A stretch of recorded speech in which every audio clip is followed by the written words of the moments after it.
Bidadi township ಯೋಜನೆ ವಿಚಾರವಾಗಿ ರಾಜ್ಯ ಸರ್ಕಾರದ ವಿರುದ್ಧ ಬಿಜೆಪಿ ರಾಜ್ಯಾಧ್ಯಕ್ಷ ಬಿವೈ ವಿಜೇಂದ್ರ ತೀವ್ರ ವಾಗ್ದಾಳಿ ನಡೆಸಿದ್ದಾರೆ. ಬಿಜೆಪಿ ಸದಾ ರೈತರ ಪರ ನಿಂತಿರುವ ಪಕ್ಷವಾಗಿದ್ದು, ರೈತರ ಹಿತಾಸಕ್ತಿಯನ್ನು ಕಾಪಾಡಲು ಬದ್ಧವಾಗಿದೆ ಅಂತ ಅವರು ತಿಳಿಸಿದ್ದಾರೆ. ಸರ್ಕಾರ ಒತ್ತಾಯಪೂರ್ವಕವಾಗಿ ರೈತರ ಜಮೀನುಗಳನ್ನು ಸ್ವಾಧೀನಪಡಿಸಿಕೊಳ್ಳಲು ಮುಂದಾಗಿರುವುದು ಆತಂಕಕಾರಿ ಬೆಳವಣಿಗೆ ಅಂತ ಆರೋಪ ಮಾಡಿದರು. ಬಿಡದಿ ಟೌನ್ಶಿಪ್ ಯೋಜನೆಗೆ ಮುಖ್ಯಮಂತ್ರಿ ವಿಶೇಷ ಆಸಕ್ತಿ ತೋರಿಸುತ್ತಿದ್ದಾರೆ ಅಂತ ಟೀಕಿಸಿದ ವಿಜೇಂದ್ರ, ಈ ಯೋಜನೆಯಿಂದ ರೈತರು ತಮ್ಮ ಭೂಮಿಯನ್ನು ಕಳೆದುಕೊಳ್ಳುವ ಪರಿಸ್ಥಿತಿ ನಿರ್ಮಾಣವಾಗುತ್ತಿದೆ. ರೈತರನ್ನು ಅವರ ಜಮೀನಿನಿಂದ ಒಕ್ಕಲೆಬ್ಬಿಸುವ ಪ್ರಯತ್ನ ನಡೀತಾ ಇದ್ದು, ಇದು ಕ್ಷಮಿಸಲಾಗದ ಅಪರಾಧ. ರೈತರ ಹಕ್ಕುಗಳ ರಕ್ಷಣೆಗೆ ಬಿಜೆಪಿ ಹೋರಾಟ ಮುಂದುವರಿಸಲಿದೆ ಅಂತ ಅವರು ಎಚ್ಚರಿಕೆಯನ್ನು ಕೊಟ್ಟಿದ್ದಾರೆ.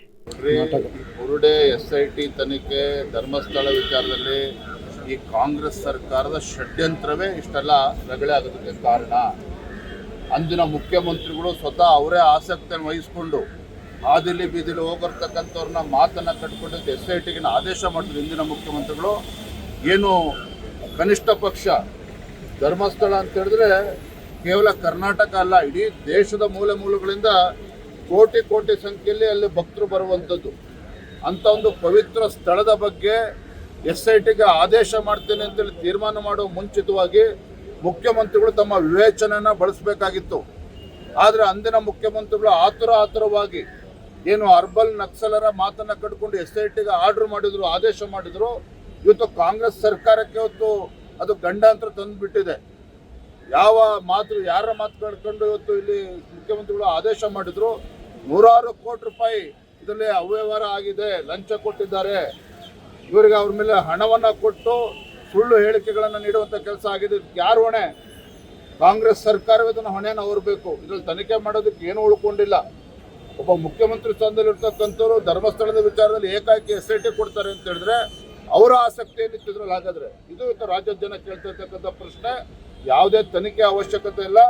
ಯಾರು ಅವತ್ತು ಆದೇಶ ಮಾಡಿದ್ರು ಇದು ಕಾಂಗ್ರೆಸ್ ಸರ್ಕಾರ. ಎಲ್ಲರೂ ಕೂಡ ಇದರಲ್ಲಿ ಸೂತ್ರಧಾರಿಗಳು ಕೂಡ ಇದ್ದಾರೆ, ಪಾತ್ರಧಾರಿಗಳು ಕೂಡ ಸರ್ಕಾರದಲ್ಲೇ ಇದ್ದಾರೆ.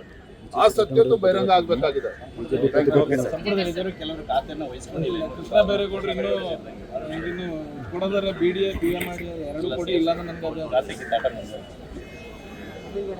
ಇನ್ನೂ ಕೂಡ ಮಂತ್ರಿಮಂಡಲದ ವಿಸ್ತರಣೆ ಸಂಪೂರ್ಣವಾಗಿ ಆಗಿಲ್ಲ. ಈ ಸರ್ಕಾರದಲ್ಲಿ ಮಂತ್ರಿ ಆಗಬೇಕು ಅಂತ ಹೇಳಿದ್ರೆ ಕಾಂಗ್ರೆಸ್ ಪಕ್ಷ ಶಾಸಕ ಒಂದು ಕಿವಿ ಮಾತನ್ನ ಹೇಳ್ತಾ ಇದ್ದೇನೆ ತಮ್ಮ ಮುಖೇನ. ಇಲ್ಲಿ ಕರ್ನಾಟಕ ರಾಜ್ಯದಲ್ಲಿ ನೀವು ಕ್ಯಾಬಿನೆಟ್ಗೆ ಸೇರಬೇಕು ಅಂತ ಹೇಳಿದ್ರೆ ಎರಡೇ ಕೋಟಾ ಇರುವಂಥದ್ದು. ಒಂದು ಮ್ಯಾನೇಜ್ಮೆಂಟ್ ಕೋಟಾ ಇದೆ, ಮತ್ತೊಂದು ಪೇಮೆಂಟ್ ಕೋಟಾ ಇದೆ. ಇವೆರಡು ಕೋಟಾದಲ್ಲಿ ಯಾವುದನ್ನು ಆಯ್ಕೆ ಮಾಡ್ಕೊಳ್ತಾರೆ ಕಾಂಗ್ರೆಸ್ ಶಾಸಕರು ಬಿಟ್ಟಿರುವಂಥದ್ದು. ಹಾಗಾಗಿ